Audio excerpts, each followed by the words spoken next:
Imagine this, a scientist inventing a gene splicing formula. Then he runs out into the street and boom, a car comes. The man, his cat, and a passing owl all get mowed down, and accidentally, they get drenched in the scientist's formula.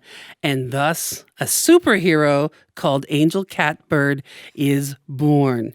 And the DNA for that superhero is sitting right across from me in studio now. One of the greatest writers of our time, Margaret Atwood, now with her first original graphic novel, and Johnnie Christmas, an acclaimed comics artist based in Vancouver. They've merged their storytelling powers for Volume 1 of Angel Catbird. Now, I give them a little sliver of what it's about, but Margaret, could you explain the premise of the story? The premise of the story. You think it has a premise. Okay, well, I think you explained the premise of the story pretty well. But our angel catbird, of course, shares the attributes of both cat and bird, which in the real world are often in a predator-prey relationship. So naturally, he has some identity conflicts, such as, do I save this or do I eat it? And we also have a supervillain, because what is a superhero without a supervillain? And the supervillain turns out to be the person who has been employing him at this laboratory and wants to get his hands on the super splicer so that he, Professor Muroid, who is secretly half rat, unlike anybody you know, can turn all of the rat minions that he has under his control into rat men and take over the world, including finance and, governments, unlike today. And what made you want to invent a superhero? Okay, I grew up in the first age of superheroes, because I'm sharing this with you. I'm quite old. We won't tell anyone. That's just between you and I. Yes. So I grew up in the 40s, and right after the war, there was an explosion of these kinds of things. They had been going on earlier. In fact, Mandrake the Magician was, oddly enough, the first comic superhero, and his superpower was he gestured hypnotically. Oh. I've always wanted to be able to do that. Like Elvis. Gestured hypnotically. Yes, Elvis learned it from him. So then we had Wonder Woman during the war, an acclaimed Nazi fighter who set the vogue for going into battle without much on. And then we had Captain America and a whole bunch of others. But in the late 40s, we really had a lot of them, and everybody read the funnies. So they read the funnies in daily newspapers, and they read them in the weekend supplements, which had pages and pages of them. And then there were the comic books that you got in drugstores at that time. And kids would trade them, and they would all gather together on the weekend and read the comics and trade them back and forth. So it was just something everybody did, and I grew up doing it and drawing comics at that time. What about Dick Tracy? What did you think of Dick Tracy? Dick Tracy was really surreal. I think the one of the supervillain of his that scared me the most was somebody called Anyface. Because Anyface had this stretchy face. He didn't really have a face, but he could sort of mold his face into any face. So that was the scariest. And anybody you might run into on the street could be him. So did that give a little bit of fright to you as a child? Oh, yeah, that was frightening. And also, I haven't mentioned the horror comics. They were really frightening. And when the Comics Code came in to protect young minds from these kinds of things, the Comics Code only applied to colored comics. So all of the horror comics still went on in black and white, and the crime comics and stuff like that, which naturally kids found out about in about 5 minutes. Yeah, the stuff that's not censored. Now, writing this book so different from your other writing. Is this the first time you've used words like scree? No, because I used to draw comics as a kid. Of course, kids did, and scree was well known amongst us. All those times drawing as a kid, did you ever think about doing it seriously as an adult? No, not at that time. I think we did it to amuse each other, really. My brother drew comics, and I drew comics, and we wrote little books. We had ongoing stories, and I have to say that his superheroes were quite a lot more accomplished than mine, but then he was older. And his were always engaged in space wars a lot. And mine, although they did the odd, the odd bullet came out of the odd gun. Okay. While they smiled eerily, mostly they were just interested in flying around. Now, this writing is very different in terms of its very short sentences. Was it hard for you to switch gears to write that way as opposed to the way you usually The thing write? it's most like is film and television writing. Oh, right, yeah. So when you're writing panels for Johnnie, what Johnnie is really, he's the art director, the visual director, the person who decides what people are going to look like. So you give him some hints as to whether it's a wide shot or a close-up and what the expressions on the faces are to be, and he just draws that sort of instantly. Right. So, and he adds, he can make an expression be very specific with a few expression lines. So it's a back and forth like that, and we have worked collaboratively on it so that I will do something that resembles a film script, only in panels, and he will draw thumbnails, which are little Okay. small sketches, and everybody looks at those, and then he draws pencils, which are bigger ones.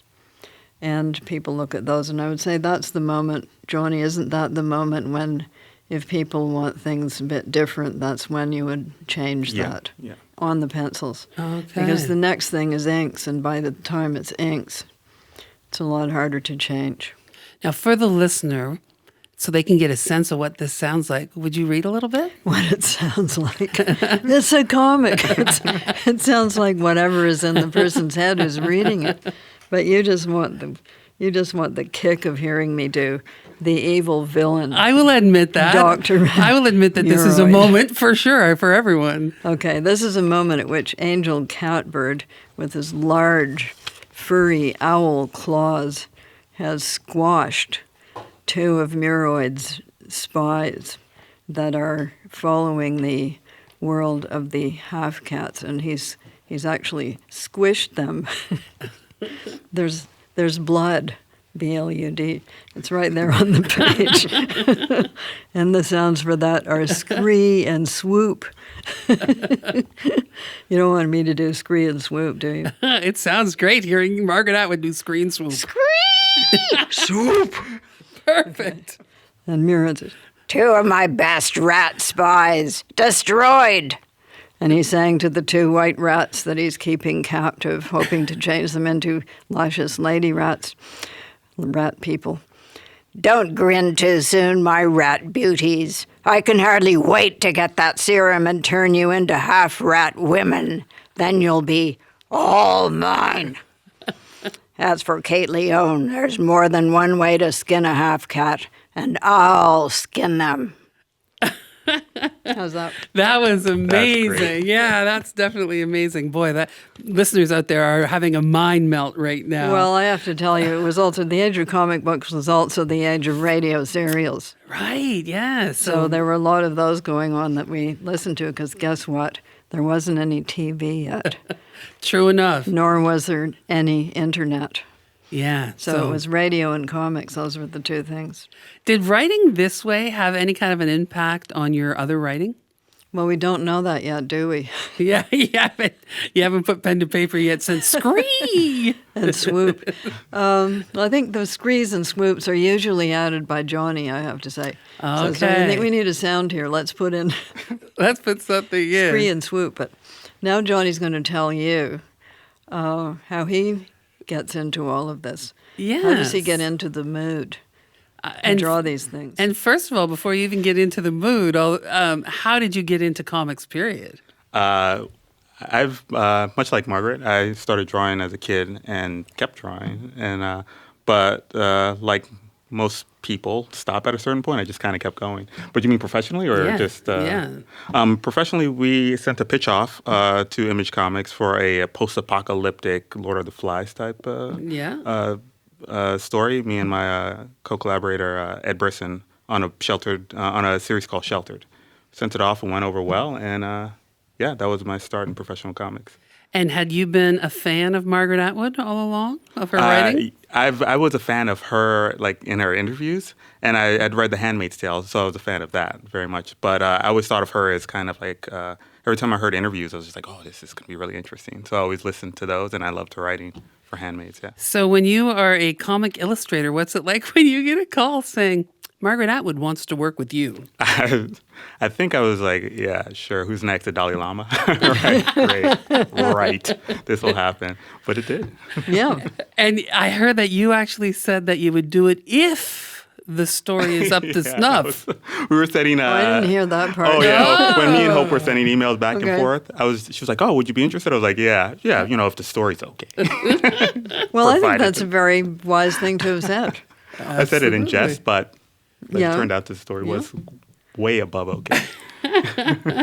And I know it's probably hard to say with Margaret sitting right here, but what was it really like working with her? It was fun, actually. Yeah. But remember, we were doing it all by internet. Most of it. I didn't actually meet Johnny until we both went to San Diego Comic-Con in July, because I was in England, he was in Vancouver when we were doing Volume 1. Okay. So it was back and forth, little sketches, comments, things going back and forth. And we work also with Daniel Chabon of Dark Horse Comics, who also makes his notes. And the person who put all of this together was Hope Nicholson, who's got her own book coming out called The Secret Loves of Geek Girls.